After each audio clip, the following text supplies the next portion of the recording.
अपने पास कुछ न कुछ हथियार होना चाहिए। जैसे घोड़ेसवार का हथियार है लगाम, ड्राइवर का हथियार है स्टीयरिंग और ब्रेक, सैनिक का हथियार है बंदूक आदि। ऐसे तुम्हारे पास कर्म करने के लिए, मन को ठीक चलाने के लिए भगवान नाम जप का हथियार होना चाहिए, ताकि मन ठीक से चले। उस हथियार में 4 बातें चाहिए। मंत्र में 4 बातें होती है। एक तो शब्दों की रचना। रचना उस ढंग की होती जो आपके अंतःकरण पर, आपके मूलाधार केंद्र पर, आपके स्वाधिष्ठान केंद्र पर, जहां आप हो वहां असर हो, ऐसे मंत्रों के शब्दों की गुंथन। दूसरा होता है आपको मंत्र भगवान के प्रति श्रद्धा हो। तीसरी बात, आप एकाग्रता की कला सीख लें। आपको मैच देखते देखते जो मजा आता है उसमें भी एकाग्रता होती है। रात को अगर नींद नहीं है और मन तुम्हारा चंचल है तो मैच देखने में मजा नहीं आएगा। आप अगर फ्रेश होकर मैच देखते हैं तो देखते देखते जब ए करते तो अनजाने में एकाग्रता का रस आता है। भले हार जीत बाहर होती है लेकिन मजा तुम्हारे को भीतर आता है, वो मजा एकाग्रता का है। आइसक्रीम खाने में या लड्डू खाने में या उत्सव मनाने में जब जब मजा आता है तो जाने अनजाने आपका मन एकाग्र होता है, तभी मजा आता है। जितना जितना तुम्हारा मन एकाग्र है उतना उतना जिस काम में तुम लगाओगे उसी काम में आपको रस आने लगेगा, और वो काम ईश्वर की प्रीति के लिए कर लोगे तो आपका कर्मयोग हो जाएगा। तो एक बात मंत्रों शब्दों का गुंथन, दूसरी बात एकाग्रता। आप देव दर्शन करिए, 1 टक 2-5 मिनट देखिए। गुरु जी को देखिए, 1-2-5 मिनट 1 टक, एकाग्रता बढ़ेगी। नाक के अग्रभाग से आप दृष्टि मिलाइए, श्वास भीतर जाए शांति, बाहर आए 1, भीतर जाए राम, बाहर आए 2। 50 की गिनती करो, आपकी एकाग्रता कुछ बढ़ेगी।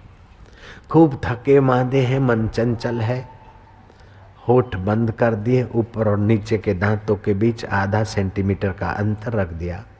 जीभ तालू में नहीं, नीचे नहीं, उसमें मन लगा दो कि जीभ को इस जगह पे रखना है। 2 मिनट करो, शरीर की थकान और मन की चंचलता कुछ अंश में नियंत्रित होने लगेगी।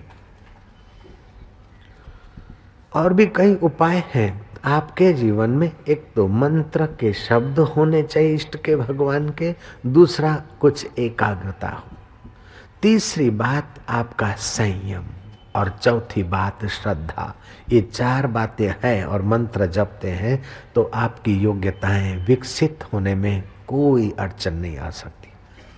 श्रद्धा, संयम, श्रद्धा संयम, एकाग्रता और मंत्र। जो वृक्ष कहे कि मुझे पेड़ से संयत होने की क्या जरूरत है, मैं तो मनमाना घूमता फिरता रहूंगा, तो फिर उसके पत्ते हरे भरे नहीं रहेंगे, फूल खिलेंगे नहीं, फल लगेंगे नहीं। वृक्ष की ही जड़ें अगर संयत है तो रस खींच सकती है। ऐसे ही तुम्हारा मन संयत है तो आत्मा की शक्ति और सामर्थ्य खींच सकता है। अगर संयत नहीं है तो जैसे जड़ें उड़ती फिरे तो वृक्ष सूख जाता है, ऐसे अंतःकरण सूखा रहता है। और सूखे अंतःकरण को फिर लोग डिस्को करके रंगना चाहते हैं। सूखे अंतःकरण को वाइन पीकर रसमय बनाना चाहते। नहीं नहीं, इससे तो अल्कोहल आ जाता है ब्लड में। जो सतत शराब पीते रहते सुखी होने के लिए, उनके ब्लड में अल्कोहल का प्रभाव पड़ जाता है, और ऐसे पुरुषों के बच्चे को आंख का कैंसर होने की संभावना है। अगर बेटे को नहीं हुआ तो बेटे के बेटे को, बेटे के बेटे को, 10वीं पीढ़ी के बच्चे को आंख का कैंसर हो सकता है। ऐसा जीव विज्ञान ने जाहिर किया है। जब बोतल की शराब 10 पीढ़ियां आंख की कैंसर की बर्बादी कर सकती है बच्चे की, तो हरिनाम का कीर्तन जप करने से तुम्हारे रक्त के कण पवित्र होंगे, तुम्हारे भाव पवित्र होंगे, और तुम्हारी 21 पीढ़ियां आबाद हो जाए तो क्या आश्चर्य है। सिगरेट पीता है एक व्यक्ति और 6 आदमी कमरे में है तो उसके धुएं से 6 आदमियों को निकोटिन पॉइजन का उतना ही हानि होती है जितना पीने वाले को होती है। जब सिगरेट मैं पीऊं और मेरे कुटुंबी 6 मेरे कमरे में है तो उन 6 की सत्यानाश कर सकता हूं, तो मैं भगवान का भजन करूं और मेरे कुटुंबियों का 6 का कल्याण हो जाए उस वाइब्रेशनों से, तो ये भी तो इतना ही सत्य है। मैं एक बार कहीं सत्संग के बाद सुबह शाम घूमने जाता हूँ तो कहीं खेतों में घूमने गया तो लोग पहचान गए, किसान लोग, बापू बापू फिर मेहरबानी जरा इधर से बापू, इधर से इधर से इधर से। तो मैं क्या इतना हरा भरा खेत है, किसका है? बोले फलाने का है। बापू ये अपना है। मैं क्या तुम्हारे खेत में तो बाढ़ है, ढोर ढांखड़ न घुसे, इसके खेत में बाढ़ क्यों नहीं है? बोले बापू ये तो तंबाकू छे मारू बेटू। मैं क्या तंबाकू? हरा भरा तो खेत है तो तंबाकू में क्या ढोर बोर नहीं घुसते? बापू गाय भैंस बकरी तो क्या? बापू गाय भैंस तो नहीं आती, गधा भी नहीं आता यहाँ तंबाकू के खेत में। मेरे को याद आया एक योगी की बात। योगी ने योग शक्ति देखकर गधे से पूछा, मिस्टर डोंकी तू तंबाकू के खेत में क्यों नहीं जाता है? मिस्टर डोंकी ने कहा कि I was a great officer, मैं अगले जन्म में बड़ा ऑफिसर था और कैप्स्टन सिगरेट पीता था, तो तंबाकू सेवन करने से मेरा तमोगुण बढ़ गया तो मेरे को ये गधे की योनि मिली, तामसी योनि। अगले जन्म में खूब सिगरेट खींचे तो अभी गधे की योनि मिली, तो तंबाकू के प्रभाव से तो मैं गधा हूं। अब अगर तंबाकू के खेत में जाऊंगा तो क्या हाल होगा, इसलिए मैं उधर जाता ही नहीं।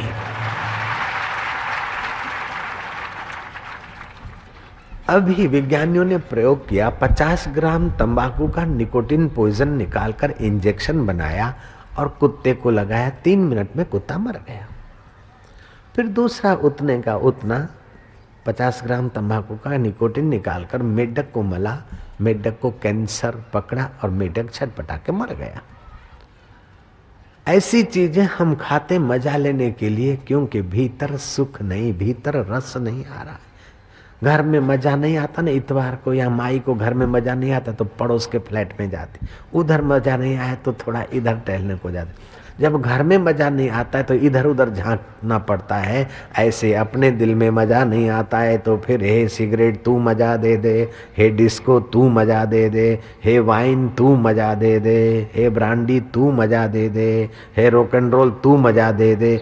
और उन अभागों के पास मजा है। एक शराबी पहुंचा शराब के अड्डे पर, भाई साहब 1 पैसे का दारू दे दे।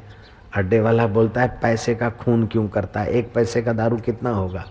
1 आचमन होगी, चुल्लू भर भी नहीं आएगा। बोले बस इतना काफी है, मैं अपने मूछों को लगाऊंगा, महफिल में जा रहा हूँ, लोग ये समझे कि मैं पी के आता हूँ, पी के आया हूँ। नशा तो अपना होता है। शराब में अगर नशा होता तो बोतलें नाचने लग जाती। नशा तो अपना होता है भाई, मैं अपने नशे से जीऊंगा।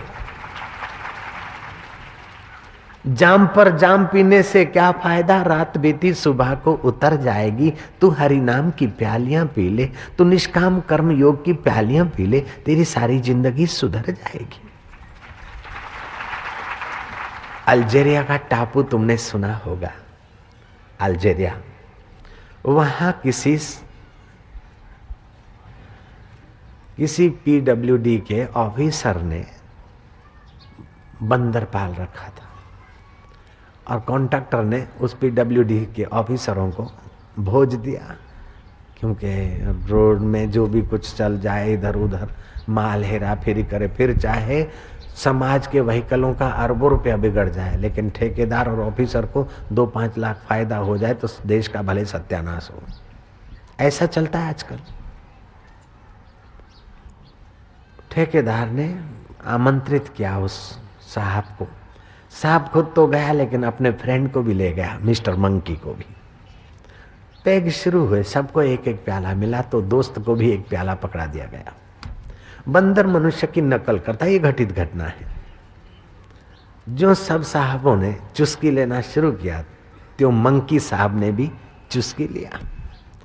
अब मंकी साहब का खोपड़ी तो इतना, अल्कोहल की हुई असर, एक तो पहले ही बंदर हो, फिर चढ़ा नशा, हिंकू।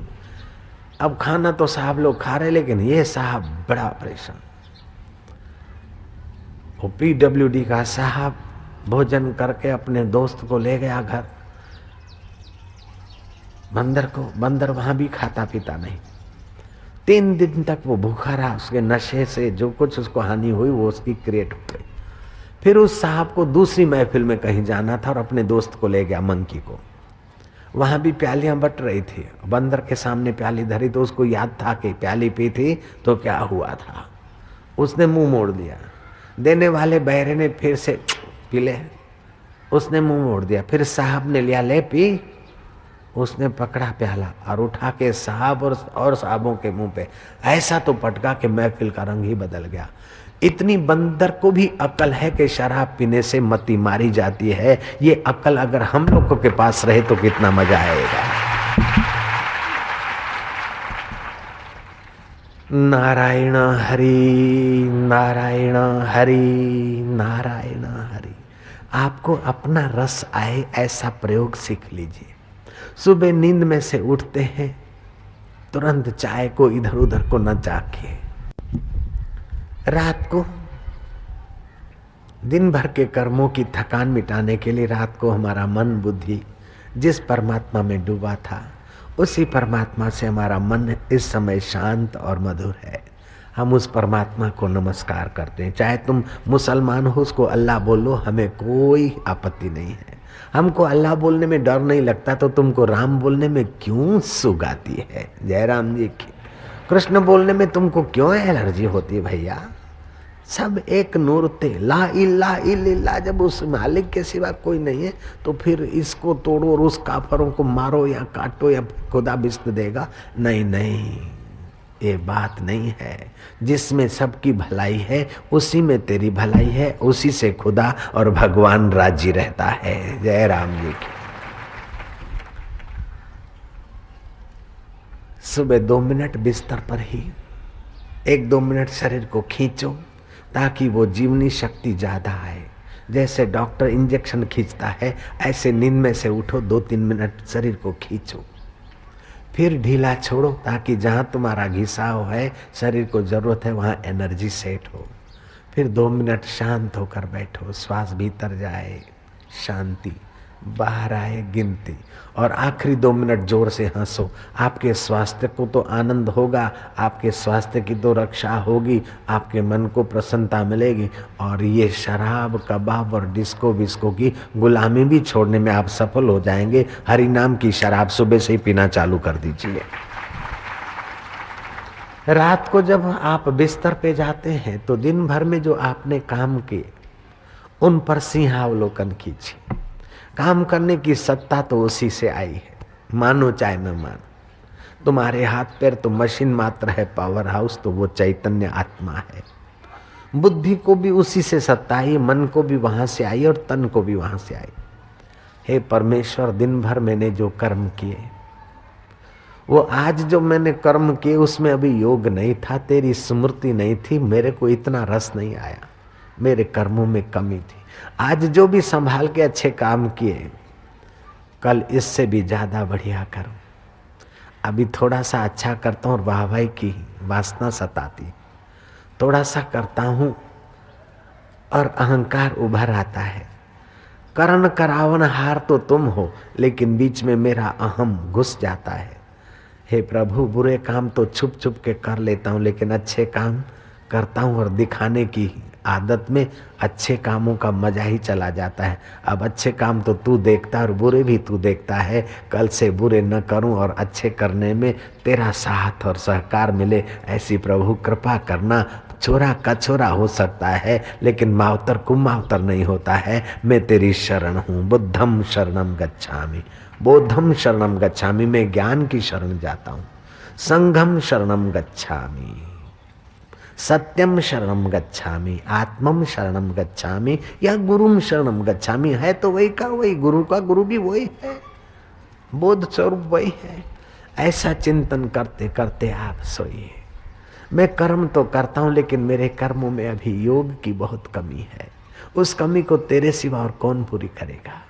मैं जो काम करूं, सेवा कार्य करूं, मन लगा के करूं और फल का भिखारी न बनूं। फलदाता तो ख्याल रखता है। हम छुप के पाप करते हैं तो उसका भी फल मिलता है। तो अगर शुभ कर्म करें तो उसके फल की इच्छा क्यों रखें? वो अनंत गुना होकर आएगा प्रभु। लेकिन इस बात का अभी मुझे ज्ञान नहीं है दाता।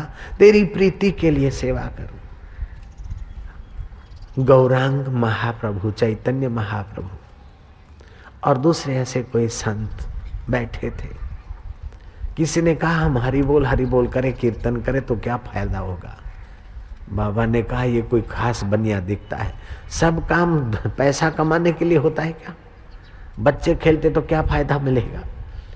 उनको खेलते समय मेहनत होती है, लेकिन खेलने में इतना रस आता है कि उनको मेहनत नहीं दिखती। ऐसे तुम कर्म को ईश्वर की प्रसन्नता के लिए खेल समझकर करो। कुलीन राजकुमार की नहीं तुम कर्म को करो, ना कि मजदूर की नहीं। एक भाई साहब जा रहे थे। क्यों साहब, नौकरी पे जा रहे थे? बोले नहीं, मॉर्निंग वॉक लेने को जा रहा हूँ। कैसे हो आप, ठीक है ना? हाँ। कैसा साहब, आप ठीक है क्या? हाँ देखो, घूमने जा रहा हूँ। उसके पैरों में पायल थी, चेहरे पर मुस्कान थी, हृदय में प्रसन्नता थी। क्यों? कि मन भावन कर्म करने जा रहा है, प्रसन्नता से करने जा रहा है, सहज भाव से सैर करने जा रहा है। वही साहब थोड़ी देर के बाद गुजरा। क्यों साहब, सैर करने जा रहे? उसने सिर कूटा। अरे यार क्या सैर करने, ड्यूटी पे जा रहा हूं। माथा कूटा। पैर तो वही के वही, सड़क तो वही के वही, साहब तो वही का वही, लेकिन अब ऑफिस में जा रहे मानो मुसीबत में जा रहे। यार ड्यूटी पे जा रहा हूं। नहीं, जैसा सैर करने को जा रहे हो ऐसा ही ड्यूटी पे जाते समय तुम्हारा चित्त आनंद का अनुभव करे, क्योंकि ये भी मेरा एक कर्म कर्तव्य है। बोझा समझकर काम ना करो। और जो भी कठिन काम मिले, कुछ ऐसे पलायनवादी साहब होते हैं कि फाइल पर ये हमारा नहीं, उस डिपार्टमेंट के पास गए बाबा तो बोले उधर जाओ, धक्के खिलाते। क्यों? कि सिग्नेचर करने में डरते कहीं फंस न जाए। और बाबा जब पैसे मिलते हैं और कुछ फाइल पर वजन पड़ता है तो फिर जरा कर लेते। उस पर उसके हिस्से, उसके पल्ले नहीं। अपने हिस्से का काम तो आप करो, कभी कभार दूसरे के हिस्से के काम में भी आप उत्साह से हाथ बटाओ तो आपका काम करने का आनंद आएगा और काम करने की आपकी योग्यता बढ़ेगी। क्या करे, काम कितना भी करे पगार तो उतना ही मिलता है। फिर क्यों इतना काम करे? 2 घंटा काम करने वाले को भी उतना ही पगार मिलता है, और हाजिरी भर के भटकते रहते हैं ऐसे हरामखोरों को भी उतना ही पगार मिलता है। तो बाबा जी हमें तो 6 कलाक करते हैं, फिर हम क्यों कस के काम करें? कस के काम करोगे तो पसीने का अन्न और पसीने का धन तुम्हारे बच्चे बच्चों को और तुम्हारे मन को प्रसन्नता देगा। और सही करके भागते फिरोगे तो तुम्हारा मन तुम्हारे को भूत की नाई भटकाता रहेगा और तुम्हारे बेटी बेटों को लवर लवरियों के चक्कर में सत्यानाश कर देगा। ये कर्म का सिद्धांत है।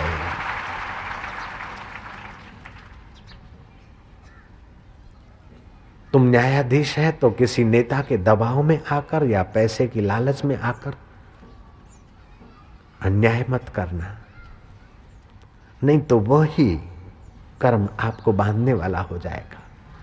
हाँ, कोई बेगुनाह है तो आप न्यायाधीश और समझते हैं तो अपने पूरे बलबूते से उसको न्याय दिलाइए, उसे बरी करिए। लेकिन कोई खून करके आया बदमाश है और पुलिस है उनसे मिल मिला के और आप भी दे देते कि फ्री, तो ये आपका कर्म आपके लिए बोझा हो जाएगा।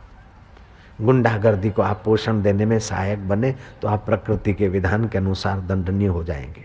डोंगरे महाराज जी कथा करते थे। भागवत की कथा में डोंगरे महाराज ने कहा कि एक न्यायाधीश था, उसके पास केस गया। केस क्या गया कि कौवा बैठा था और हंस हंसिनी वहां से गुजरे, रात वासा वहां किया। कौवे की दिल बेईमान हो गई, हंसनी को अपना पत्नी बनाना चाहता था। केस कोर्ट में गया, न्यायाधीश के पास कौवा पहुंच गया कि प्लीज आप इतना काम कर दीजिए तो मैं आपको भी आपके पिता दादा के पूर्वजों के दर्शन करा दूंगा। न्यायाधीश आ गए, कोई छाबड़ी लेके जाते, कोई कवर लेके जाते। कौवा छाबड़ी कैसे उठाए, कवर कैसे ले जाए? कौवा ने कहा मैं तुमको बाप दादाओं का दर्शन करा दूंगा, पितरों का दर्शन करा दूंगा। न्यायाधीश ने कहा कि ऐसा करो कि हंसिनी को अलग जगह पर छुपा के रख के आओ, और मैं ऑर्डर दूंगा कि जिसका प्यार पक्का वो हंसिनी के पास पहले पहुंचेगा। तो हंस को तो पता नहीं रहेगा, तू पहले पहुंच जाएगा, तो मेरे को जजमेंट देने में कोई आपत्ति नहीं।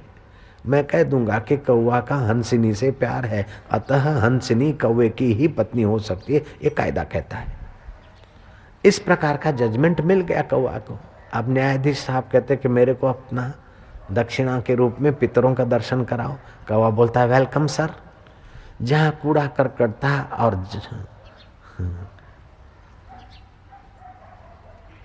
कीड़े ईयड़ फट खत बता रहे थे, कौवा ने बोला यही तुम्हारा बाप दादा चाचा हो सकता है। बोले उनकी ऐसी गति, बोले जिसका पुत्र और पौत्र अन्याय की कुर्सी पे अन्याय करेगा तो उन पितरों का तो यही हाल होगा और क्या होगा। लेकिन तुम न्याय की कुर्सी पर बैठकर जो गुनाहगार है उसको 302 के अथवा फांसी की सजा दे देते हो और वो मर जाता है तो आपको पाप नहीं लगता है। उसको पाप कर्म से रोकने के भाव से और कर्तव्य कर्म के भाव से आपने किसी को फांसी की सजा दी, आपको पाप नहीं लगेगा। लेकिन किसी निर्दोष को आप किसी के दबाव में आकर अन्याय देते हैं तो आपको कर्म का बंधन लगेगा। आप व्यापारी हैं, ग्राहक की भलाई देखकर चीज लाइए, ग्राहक को मिले और ग्राहक संतुष्ट हो, आपकी आय चले, आपके लिए कर्म कर्म योग हो जाएगा। लेकिन है तो खसखस, उसमें रेता मिलाकर कोई सस्ती बेच रहा है, आप सस्ती लाकर महंगी बेच रहे हैं और खसखस खाने वाला खसखस हो जाए तो हो जाए, लेकिन मेरे को रुपया मिले, आपका व्यापार बंधन वाला हो जाएगा। ग्राहक के रूप में ठाकुर जी की सेवा। आप अगर उद्योगपति हैं तो ये विचारिए कि मेरे पास जो लेबर काम कर रहा है उसको भरपेट खाना तो मिलता है, वस्त्र तो मिलते हैं, अथवा वो पठानी ब्याज 10% और 5% भरकर कहीं दब के तो मर तो नहीं रहा। अगर ऐसी स्थिति है तो अपने तरफ से प्यार से उसको छुप के बिना ब्याज के थोड़े पैसे दीजिए और ऐसे ढंग से उसको ट्रीट करिए ताकि वो अपना घर गृहस्थी का गाड़ा ठीक से चलाए। आप अपने मजदूरों को क्या प्यार करो तो मजदूर तुम्हारे काम को प्यार करेंगे। भोजन करें तो चबा चबा के करें, स्नान करें तो रगड़ रगड़ के करें, बात करें तो विचार करके करें। आप जिनसे बात करते हैं वे मनुष्य हैं, रॉबोट नहीं है, वे कोई मशीन नहीं है। जो दूसरों के मन का ख्याल करके नहीं व्यवहार करता वो व्यवहार में विफल हो जाएगा। जयराम जी की, जो दूसरों के मन का ख्याल करके व्यवहार नहीं करता वो व्यवहार में विफल हो जाएगा। और जो दूसरों के मन का ख्याल करके दूसरे के मन को संभालता हुआ व्यवहार करता है वो चाहे छोटे से छोटा आदमी है फिर भी बड़े से बड़े व्यवहार करने में सफल हो जाएगा। जो सेवा कार्य करने के लिए निकलते हैं, जो सचमुच सेवा का मूल्य जानते हैं, वो तो तत्परता से सेवा खोज लेते हैं। लेकिन कुछ ऐसे लोग हैं कि सेवा के बिल्ले लेकर खूब वट मारते घूमेंगे। बाहर से तो देखेंगे वो सेवा सेवा, लेकिन अंदर से उनको वो आनंद नहीं आता है जो सेवा खोजने वाले सेवक को सेवा करने से जो आनंद आता है वो दिखावट करने वाले को नहीं आता। जरूरी नहीं है कि जिन्होंने सेवा की वे सारे के सारे मंच पर फुलहारा अर्पण करने को पहुंच गए होंगे। नहीं, ये जरूरी नहीं कि जो सेवा करते सबके पास बिल्ले होंगे, संभव नहीं है। लेकिन जिन्होंने भी सेवा की होगी इस देवी यज्ञ में उनके अंतर आत्मा ने तो देखा होगा। जिन्होंने कुछ भी किया होगा इस देवी कार्य के लिए, चाहे उनको मैंने कुछ न धन्यवाद दिया, किसी ने शाबाश नहीं दी, लेकिन उनका निष्काम कर्म होगा तो उनका अंतरात्मा उनको संतोष देता होगा और दिखावट होगी तो अंतरात्मा खोखला होगा। बिल्कुल सच्ची बात है। दिखावे से कुछ नहीं मिलता। जितना तुम बिना दिखावे के उसको संतुष्ट करते हो, सेवा करते हो कोई के उत्साह के लिए, आप दिखावे का अवसर मिलता करो, थोड़ा दिखावे में आओ, लेकिन आपका लक्ष्य होना चाहिए कि अंतरात्मा संतुष्ट हो, मेरा कर्म कर्म योग बने, प्रभु की प्रसन्नता आगे। हार पहराने के बहाने मुझे सत्संग मिला, मैंने पहराया, मुझे बाबा जी ने प्रसाद दिया, वाह। ऐसा करके आप करते हो तो आनंद है। लेकिन इधर से उधर से झूठ कपट धाक दबाव करके लोगों के सामने हार पहना और फिर कैंची चलती रही तो वो हार पहनाना भी किस काम का और हार पहनना भी किस काम का। तेरा तो अहम हार जाए, तेरा तो पाप हार जाए और परमात्मा की जीत हो जाए तो ये भला है। मिली हुई सेवा में, मिले हुए कर्म में आसक्ति और अहंकार छोड़कर तत्परता से करते हो तो वो कर्म आपके लिए कर्म बंधन काटने वाला हो जाता है। एक होता है क्षर, दूसरा होता है अक्षर। शरीर और ये वस्तुएं क्षर है, लेकिन तुम्हारा आत्मा परमेश्वर अक्षर है। वो क्षर होने वाला, नष्ट होने वाला नहीं है। उसकी प्रीति के लिए उसका स्मरण करते हुए आप कर्म करो। एक मंत्र, दूसरी एकाग्रता, तीसरी श्रद्धा और चौथा संयम। वीणा की तार कहे कि मैं क्यों बंधी रहूं, क्यों संयत रहूं, मैं तो बेपरवाह रहूंगी, तो उस तार से गीत नहीं गूंजेंगे। वीणा की तार से गीत गुंजाने होंगे तो उसके दोनों छेड़े संयत होंगे, तभी वीणा की तार से गीत छिड़ेंगे। नदी कहे मैं दो किनारों के बंधन में क्यों रहूं, इधर आए उधर आए, घूमूं फिरूं मौज करूं, तो वो नदी सागर तक नहीं पहुंचेगी और कई गांवों को बर्बाद कर देगी।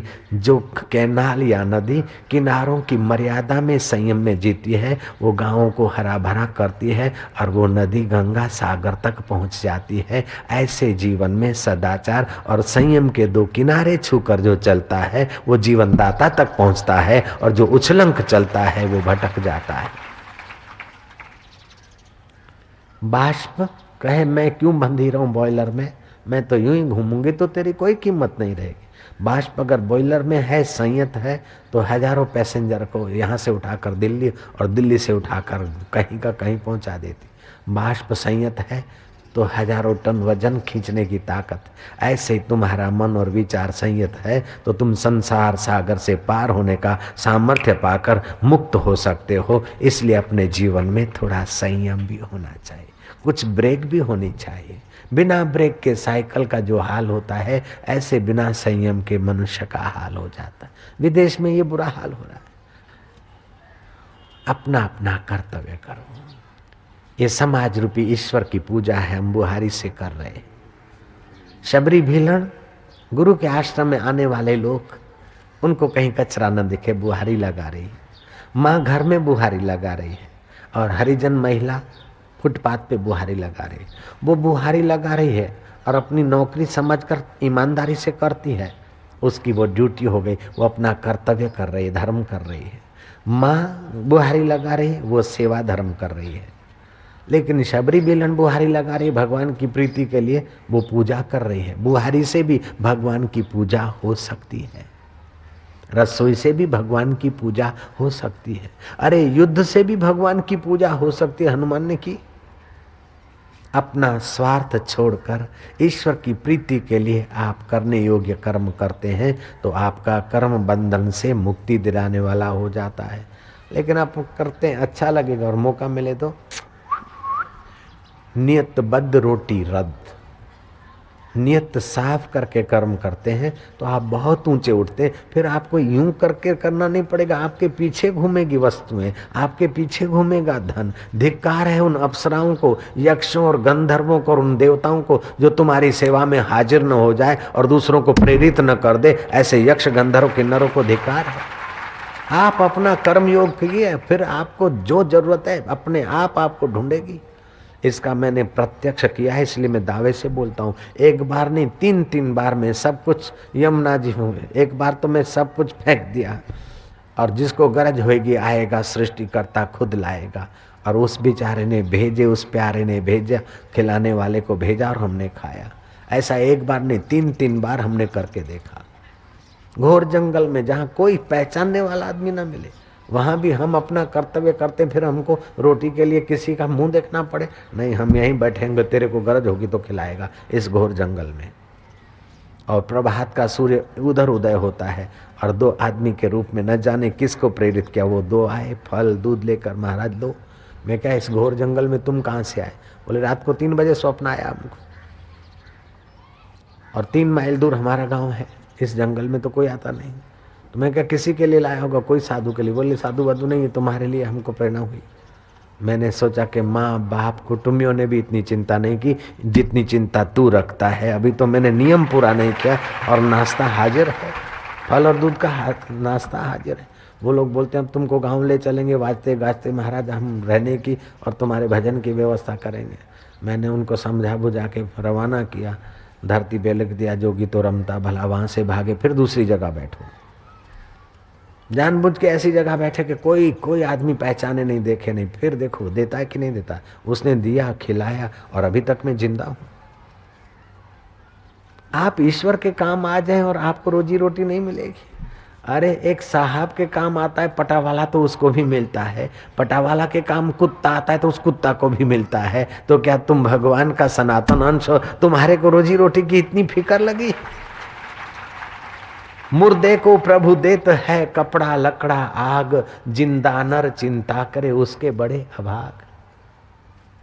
उसका मतलब ये नहीं कि आप नौकरी करो और साहब पगार के दिन आप पगार लेने न जाओ, ऐसा मैं नहीं कहता हूं। अगर कहूंगा तभी आप ऐसा करने वाले भी नहीं है, जयराम जी की।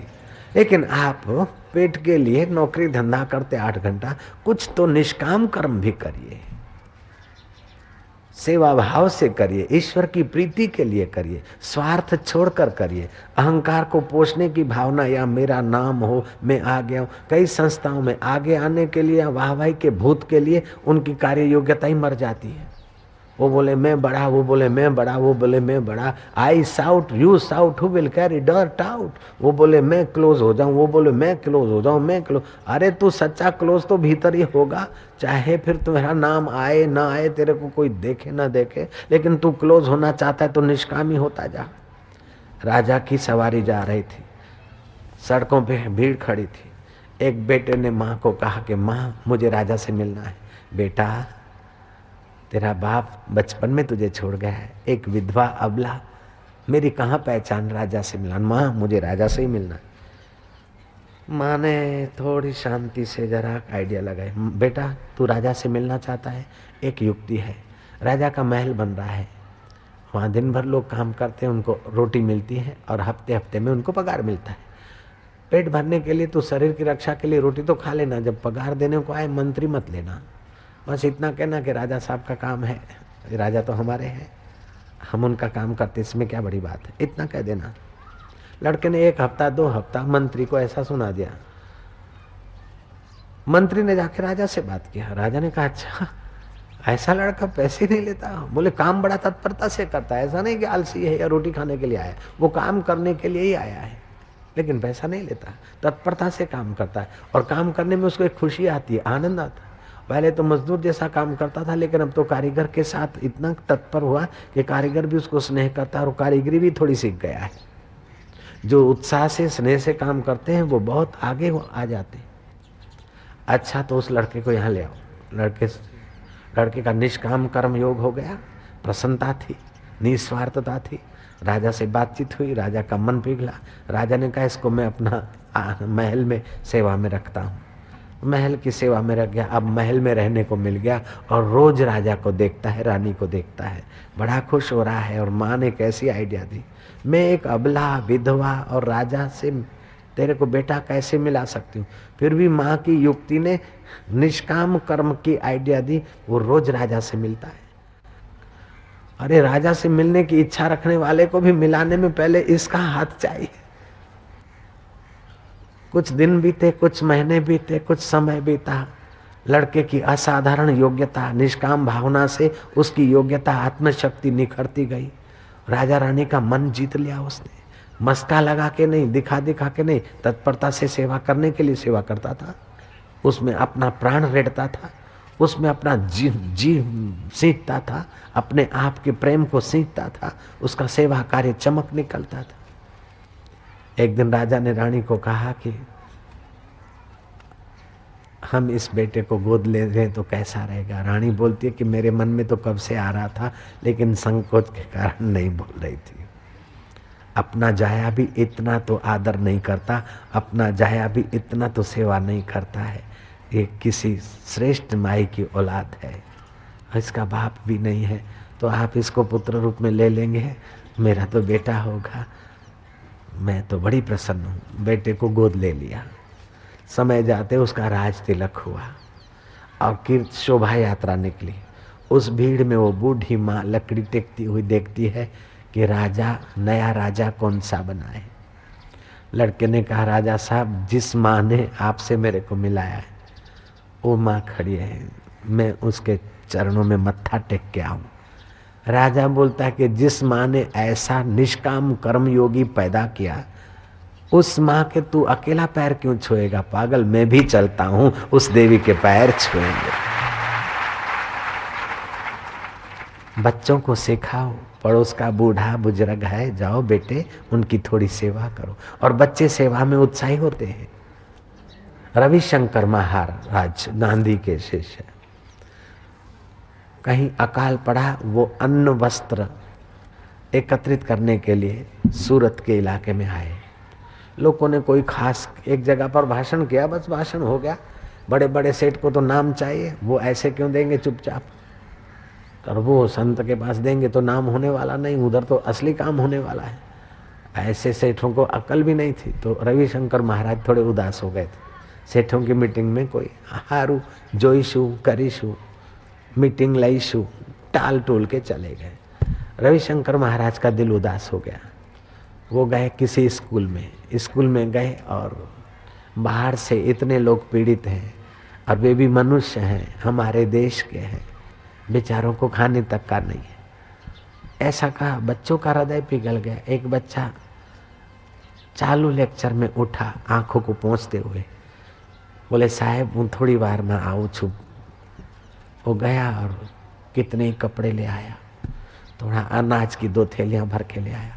बस उस लड़के को देखकर सब बंदर की नहीं कूदते कूदते अपने माँ बाप को बोला कि ऐसा अकाल पड़ा, हमको कुछ दीजिए। अपनी खर्ची के पैसे, अपने कोई पुराने कपड़े, अपनी जोड़ी, बच्चों ने ऐसा ढेर लगा दिया कि कहलाने वाले जो सेठ लोग थे, वाहवाही के बिना 1 रुपया नहीं खोलते थे, उनकी जेबें भी खुलने लग गई। रविशंकर महाराज का वो सेवा का कार्य ऐसा चमका कि महाराज लोगों को तृप्ति हो गई। निर्दोष हृदय, अपना क्या बेटा क्यों देता है? विवेकानंद छोटे थे, देखते गरीब गुरबे को, चुपके से उसको दे आते। माँ बोलती मैं टोकती नहीं, और दे दे। लेकिन ऐसा नहीं कि गरीब गुरबे का रूप लेकर बंबई में कोई ठग घूमते हो और आपके बेटे देते ही जाएं, इस बात पे भी मेरा विश्वास नहीं है। जयराम जी की दानशीलता, सहनशीलता, उद्योगशीलता और निष्कामता, ये 4 गुण चाहे किसी भी व्यक्ति में हो, छोटे से छोटे व्यक्ति में, वो एक दिन महान से महान बन के ही रहेगा। ये प्रकृति का अकाट्य नियम है। और चिंता, जेलसी, आलस्य, प्रमाद, अपने कर्तव्य में लापरवाही, वो चाहे कितना भी बड़ा आदमी हो, छोटा होता जाएगा। बैठा दो ये बकरियों, उभा दो ये ऊंट, जेवो वाय वायरो तेवी दे ये पूंट। जैसे हवा लगे इस प्रकार का कर्म करना चाहिए, तत्परता से करना चाहिए, मनोयोग से काम करना चाहिए। सत्संग सुने तो बस श्रोता बन जाए। सत्संग करते हैं तो ऐसा वक्ता मिल जाए कि एक एक श्रोता का हित कैसे हो। सभा में छोटी से छोटी अक्ल वाला, छोटी से छोटी व्यक्ति, छोटी से छोटी परिस्थिति वाले को भी लाभ हो, और बड़े से बड़ी अक्ल, बड़े से बड़ी परिस्थिति, बड़े से बड़ा इंडस्ट्रियल हो, उसको भी लाभ हो। ऐसा ख्याल करके अगर बोलता है तो वह संतवाणी है। हित के भावना से बोलता है तो संतवाणी। श्री कृष्ण संतों के संत हैं। ऐसा बोले हैं कि छोटे से छोटे आदमी को भी काम आए, बड़े से बड़े आदमी को भी काम आए, और सर्वांगी कार्य। युद्ध के मैदान में श्री कृष्ण ने तंदुरुस्ती की बात बोलना भी नहीं भूली।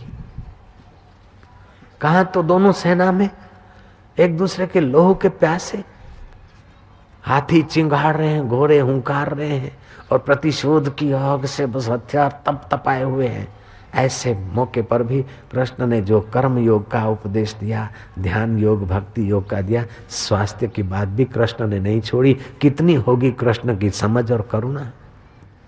युक्ताहार विहारस्य, कृष्ण कहते हैं जब युद्ध के मैदान में कृष्ण तंदुरुस्ती की बात को नहीं भूलते, तो मैं सत्संग के मैदान में कभी तंदुरुस्ती की बात बोल दिया तो क्या घाटा किया। जयराम जी बोलना चाहिए, हमारा धर्म एकांगी नहीं है। वन में ट्रैफिक नहीं है भारतीय धर्म, ये तो बहुआयामी है, बहुत सारी व्यवस्थाएं है इसमें। तो आपके बच्चों को और आपके मित्रों को भगवान के नाम की माला घुमाने का थोड़ा संस्कार डालो। फोन उठाते हो, हाय बाय करते हो, उसकी अपेक्षा हरिओम करके बोलो तो आपके फिजिकल शरीर को तो फायदा होगा, मन को भी फायदा होगा, भगवान की भक्ति भी होगी और सुनने वाले को भी पुण्य होगा। आज से आप दक्षिणा में ये वचन दे दो, हाय बाय की जगह पर हरिओम बोलना शुरू कर देते हैं। आए किसी का फोन हरिओम तो वो भी सुनेगा कि है कोई सत्संगी, वो भी बदले में हरिओम बोलेगा। फुलिया गांव का एक मुसलमान लड़का गौरांग के कीर्तन में इतना तो रंग गया कि हरि बोल में वो तो रंग गया। आखिर उसने चैतन्य महाप्रभु से दीक्षा ली और अपना नाम उसने हिंदू नाम रख दिया, मेरा नाम हरिदास। हरिदास हरि कीर्तन करता है और कई युवकों को हरि नाम में झुमाता है। हरि नाम का प्रभाव कुछ ऐसा है, चित्त पावन होने लगता है। जब ये गोराई काजी तक बात पहुंची, वो नैरो माइंड था, उस मुसलमान युवक को बुलाकर धाक धमकी दिया कि तू अपने मजहब का प्रचार कर, इन काफरों के चक्कर में क्यों आता है। बोले कौन सा उन्होंने कुफर किया, कौन सा कर, ज्यादा बात मत कर, अगर तू आ जाता है तो ठीक है, नहीं तो तेरे पर मुकदमाबाजी होगी। उसने कहा चाहे मेरा शरीर कट जाए, अंग अंग काट दो, लेकिन हरि नाम तो नहीं छोड़ सकता हूं। गोराई काजी ने अपना सत्ता का दुरुपयोग करके उसके ऊपर मुकदमा जारी कर दिया। पेशी पड़ी, मुल्कपति नाम के न्यायाधीश के सामने उसको कटघरे में खड़ा रहना पड़ा। तब वो मुसलमान लड़का कहता कि हिंदू कोई मुसलमान बन जाता है तो उसको इतना जुल्म करके हिंदू जाति वाले वापस तो नहीं खींचते। अगर मैं हिंदू मजहब में चला गया तो आप मेरे पर इतना क्यों नाराज होते।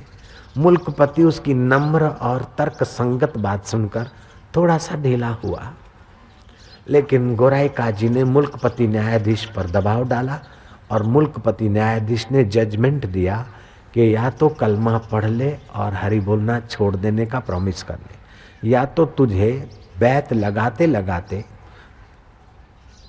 फुलिया गांव की 22 बाजारों से घुमाया जाएगा और अंत में गंगा में फेंका जाएगा। उसने कहा भगवान का नाम लेते लेते अगर बेत पढ़ते हैं और मरना पड़ता तो मैं मर जाऊंगा, लेकिन सत्य को छोड़कर मुझे जीने की जरूरत नहीं है। मैं स्वधर्म में मरना कबूल करता हूं। जिस धर्म में मुझे रस आ रहा है, आनंद आ रहा है और शास्त्र सम्मत है, वो मेरा स्वधर्म है। शास्त्र सम्मत जो आपको रस आ रहा है वो आपका स्वधर्म है। गोराई काजी ने जुल्म का आश्रय लेकर उसको मृत्युदंड सुनाया और आदेश हो गया बैत मारते जाओ। पुलिस के लोग हुक्म के बंदे बेचारे, उन्होंने मुसलमान लड़का जो हरिदास बना था घुमा घुमा के बैत मारा। हरिदास कहता है कि प्यार से एक बार हरि बोल। बोले हम हरि बोले, हमको हरि बुलवाता है। हरि बोल ले, हमको तेरे जैसा बनना हैगा। हरि बोल आया, ये ले हरि बोल। बोले कोई बात नहीं, एक और सही, लेकिन फिर से हरि बोलो। हम फिर से हरि बोले, हरि बोल, फिर से हरि बुलवाता है, को हरि बुलवाता है। हरि बोल बड़ा आया ले। अब वो समझता है कि इनको तो ऑर्डर है, मारेंगे, अब रो रो के क्यों बेत खाना, इससे तो हरि बुलवाते बुलवाते खाओ। फिर एक एक बेत पढ़ता और फिर से कहता कि बेत एक और भी मारो, लेकिन हरि बोलो। बोले हम हरि बोले बड़ा आया, हरि बोल ये ले। उसके शरीर पर तो बेतों के निशान है, लेकिन आंखों पे कुछ नूरानी नूर की चमक है। पुलिस अफसर ने पूछा, पीएसआई ने पूछा, थानेदार ने पूछा, हरिदास ये इसरार समझ में नहीं आता कि तुझे बैत लग रहे और तेरी आंखों में चमक है, हरि बोल फिर से करवा रहा है, क्या है इसमें रहस्य क्या है? बोले बैत तो ऐसे ही लगने वाले, मृत्युदंड न्यायाधीश ने बोल दिया है। फिर मैं हरि बुलवाते बुलवाते खा लेता हूं तो मुझे गुरु का ज्ञान याद आता है कि वेद शरीर को लगता है, मुझे हरिमय आत्मा को, चैतन्य को कुछ नहीं होता। और हरि बोल करवाता हूँ तो मैं बोलता हूँ हरि बोल, आपके आदमी बोलते हैं हम हरि बोले, हाँ हरि बोले। इस बहाने निषेध उक्ति से भी कई बार हरि बोल लेते तो देर सबेर इन मियाँ भाइयों का भी कल्याण होगा, इस बात की खुशी में मैं बोलता हूँ। भारत का फुलिया गांव का युवक बैत खाते हुए भी हरि नाम बोलता और बुलवाता है, तो तुम रोटी सब्जी और आइसक्रीम और मजा से जीते हुए भी हरि बोले या फोन करते हुए हरि बोले या बुलवाए, तो इसमें कोई कठिनाई नहीं है। इसलिए आज से प्रण कर ले कि जब भी फोन आए तो हरि ओम हरि ओम। आप हरि ओम करेंगे, बच्चों को आदत पड़ेगी और आपके घर में भक्ति योग का साम्राज्य आ जाएगा, कलयुग का प्रभाव आपके घर से चला जाएगा। जो लोग सत्संग सुनते हैं, जो लोग ऐसी लोगी लगन मीरा हो गई मगन, वो तो गली गली हरि गुण गाने लगी, ये सुनते तो 50-50 100-100 रुपए की टिकट देना पड़ता है। और हमने तुमको 10-10 सत्र सुनाए, आज 11वां होगा, तो बताओ कितने की टिकट होनी चाहिए आप लोगों को, जयराम जी की। तो दक्षिणा देना यहाँ टिकट नहीं होती, दक्षिणा होता है। दक्षिणा देना तुम्हारा कर्तव्य है, मुफ्त का माल पचता नहीं है। जयराम जी की तैयार रहना, मुफ्त का माल पचता नहीं। दक्षिणा देना तुम्हारा नैतिक कर्तव्य है, मॉरली कर्तव्य है, और दक्षिणा लेना मेरा अधिकार है। तैयार हो जाओ भांजे, खिसकना मत, दक्षिणा देने की तैयारी करो। और दक्षिणा में पर्स पॉकेट मत संभालो, कम से कम एक इतना वचन दे दो कि हम फोन बोन में आज से हलो फलो नहीं हरिओम बोलेंगे, इतना वचन दे दो, हमें दक्षिणा मिल गई। नारायण हरि नारायण हरि। अनाश्रिता कर्म फलम अनाश्रिता कर्म फलम, कार्यं कर्म करोति यः कार्यं कर्म करोति यः, स सन्न्यासी च योगी च सन्न्यासी च योगी च, न निराग्निर्चाक्रिया न निराग्निर्चाक्रिया। हरि हरि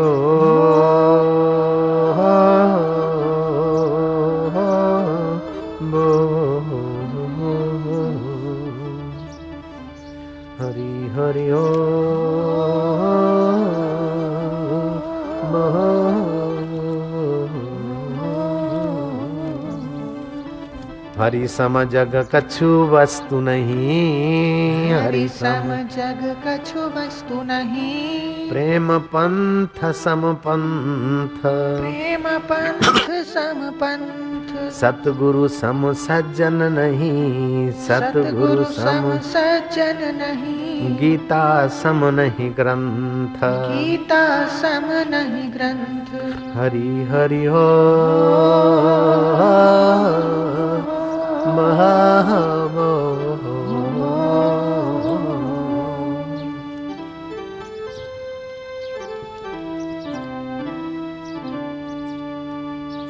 एकाएक दुर्घटना घटी, माँ मर गई एक सुंदर सुकुमारी को छोड़कर। बाप अब्बास खां अकबर का सेनापति है।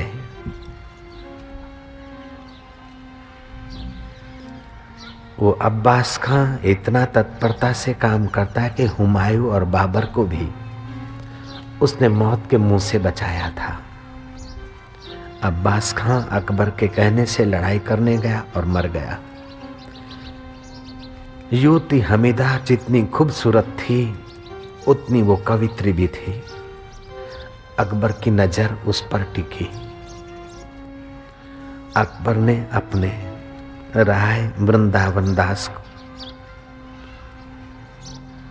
की पुत्री लीलावती और बीरबल की पुत्री शोभावती,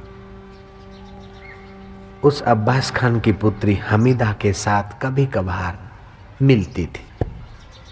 हमीदा को पटा पुटा के खूबसूरती के कारण अकबर ने उसको अपनी औरत बना रखी और कहा कि तू मेरी दिल की ताज है। वास्तव में वो ताज थी। कबीर के दिल की ताज नहीं, सौंदर्य में और कवित्व में तो वो ताज थी, और संग करने में भी वो ताज थी हमीदा। हमीदा का नाम ताज के नाम से लोग लेने लगे। शोभावती और लीलावती का संग था उस ताज को। शोभावती और लीलावती संत विठल दास के सत्संग में जाया करती थी। ऐसी सत्संगी बच्चियों का संग मिला था उस अनाथ कन्या को। जैसा संग ऐसा रंग। अकबर के उस प्रोग्राम में, विलासी प्रोग्राम में जीने वाली ताज का मन कुछ संत विठल दास की बातें भी स्मरण कर लिया करता था, और कभी कभार हे कृष्णा, हे गोविंद, हे गुरु बोल दिया करता था। मंत्र की लीला कहो, प्रभु की लीला कहो, प्रभाव कहो, सत्संगी बेटियों का प्रभाव कहो, शोभावती के संग का प्रभाव कहो। ताज को भगवान कृष्ण के प्रति और गुरु के प्रति थोड़ी श्रद्धा जगी। समझो जिसका मंगल होने वाला है उसको भगवान और संतों के प्रति श्रद्धा जगती है, और जिसको घोर नरकों में पड़ना है उसको शराब और कबाब और बदमाशी में रुचि होती है। बिल्कुल ये अकाट्य सिद्धांत है। स्त्री जात चाहती है कि पति मेरे कहने में चले, मेरे तरफ देखे, मेरी माने। ये स्त्री की मांग होती है जयराम जी की। ओह के ऊपर है ओह। तो अब बहुत सारी स्त्रियां थी अकबर की, तो हर औरत के मन में होता है कि मेरा विशेष मान, विशेष प्रभाव। ताज ने भी अपनी सहेलियों को कहा कि कुछ भी करो, मुझे विठल दास संत से एक तावीज ला दो, वैसा तावीज पहनूं कि अकबर मेरे ही कंट्रोल, मेरे ही हो रहे। उन्होंने तावीज ला के दिया, लेकिन इस सोतों के बीच कोई तावीज पहन के घूमे तो दूसरी सोते चुप कैसे रह सकती है, और खबर लगाए बिना कैसे बैठ सकती। उन्होंने खबर लगा दी कि किस बात का तावीज है, तो फिर तो और स्त्रियों को मौका मिल गया अकबर को भड़काने का। ऐसा भड़काया कि जोधाबाई जो हिंदू रानी थी उसको भी इस ताज के तावीज ने खटकाव पैदा कर दिया और अकबर को बराबर झकझोर दिया। अकबर आया ताज के महल में, बातचीत करते करते अनजान होकर उसने पूछा ये क्या है। बोले इसको छोड़िए आप। नहीं ये तो मेरी सौगात है, ये है। नहीं बताओ। जब वो कुछ नहीं बता रहे थे, अकबर ने बल का उपयोग करके उसके गले का तावीज छीन लिया। तावीज खोला और उसकी चिट्ठी पढ़ा। अकबर दंग रह गया। मुल्ला मौलवी तो तावीज में टूणा फूणा टोटका करके देते पति वश करने की विद्या, लेकिन उस विठल दास संत ने पति को वश करने की विद्या टूणा टोटका का सहारा नहीं लिया, सत्य का उपदेश लिख लिया। चिट्ठी में लिखा था कि टूणा फूणा टोटका सभी दीजिए धोए, पिया कहे त्यों कीजिए, आपे ही पति वश होए। आप महिलाएं मत बजाओ चलेगा, आदमी लोग जरूर बजाए। टूणा फूणा टोटका सभी दीजे धोए, पिया कहे त्यों कीजिए, आपे ही वश होए। हिंदू संतों में कपट को पोषने की बात नहीं है, सच्चाई को। हालांकि मेरी औरत उनकी भक्त है तो मैं उनका हरीफ हुआ, फिर भी उन्होंने अपने हरीफ के प्रति भी टूणा टोटका नहीं किया है, हरीफ की भी भलाई चाहते हैं। ऐसे संतों को मैं नमस्कार करता हूं। ताज ने मौका देखा, जब आप नमस्कार करते हैं तो आप एक बार चलिए मेरे गुरुजी के दर्शन करने को। अकबर को ले गई। अकबर प्रभावित हुए। ताज ने अकबर को सहमत कर लिया कि मैं इनसे मंत्र दीक्षा लेना चाहती हूँ। अकबर ने मजहब की थोड़ी गड़बड़ बताई, लेकिन ताज दृढ़ रही। अकबर ने कहा कोई बात नहीं। ताज ने मंत्र दीक्षा ली। मंत्र दीक्षा लेने से ताज की जो सूक्ष्म शक्तियां थी, मूलाधार केंद्र, स्वाधिष्ठान केंद्र, वे डेवलप हुए। और वैदिक मंत्र में तो ये डेवलप करने की तो व्यवस्था है। ताज को भगवान कृष्ण का वो जो भोग महल, जो भोग भवन था, वो भक्ति भवन हो गया। जहां भोग विलास, वहां भगवान का वास कर दिया उसने। अब तो तुलसी का दल लगाकर भगवान को भोग लगाती और वो खाती, उसकी बुद्धि शुद्ध होने लगी। अब तो अकबर मेरे वश हो या अकबर मेरे तरफ ही देखता रहे या एक दूसरे के चमड़े चाट कर हम एक दूसरे को नरक में ले जाएं, ऐसी उसकी दुर्बुद्धि चली गई। सुबुद्धि उसकी प्रकट हुई कि एक दूसरे की आत्मा का उद्धार हो, एक दूसरे की रूहानियत की यात्रा हो। उस ताज की मति दैविक मति हो गई। अकबर के तरफ उसका वो आकर्षण नहीं रहा। युवानी का वो अंधा काम का मद बदल के राम के रस में आ गया। अब वो अकबर के साथ कभी कभार जीती है, लेकिन अकबर को सेक्सी कंपनी ज़्यादा नहीं देती, तो अकबर भी उधर ध्यान नहीं देता है। वो सोचते कि इससे मेरी भी रक्षा, उनकी भी रक्षा। समय बीतता गया, वो अकेले अकेले चौरस खेलती है। अकेली कैसे खेलूं? हे मेरे गोकुल गिरधारी, हे नंद नंदन यशोदा नंदन तू आजा। ऐसा करते करते एक हाथ कृष्ण का और एक हाथ अपना चौरस खेलती है। 24 घंटे बैठी महल में क्या करे? एक हाथ भगवान का और एक हाथ अपना। ऐसा खेलते खेलते उसकी भक्ति दृढ़ हो गई और कभी कभार वो लाला उसको कंपनी देने को आ जाता था। जय राम जी। एक दिन ताज ने कहा कि ये कैसे तुम भगवान कि औरत के हाथ से जब आते हो और हार के चले जाते हो? लाला ने कहा अहम भक्तो पराधीना, मैं अपने प्यारे भक्तों के आगे हार कर भी उनकी जीत देखकर मुझे बड़ा आनंद आता है।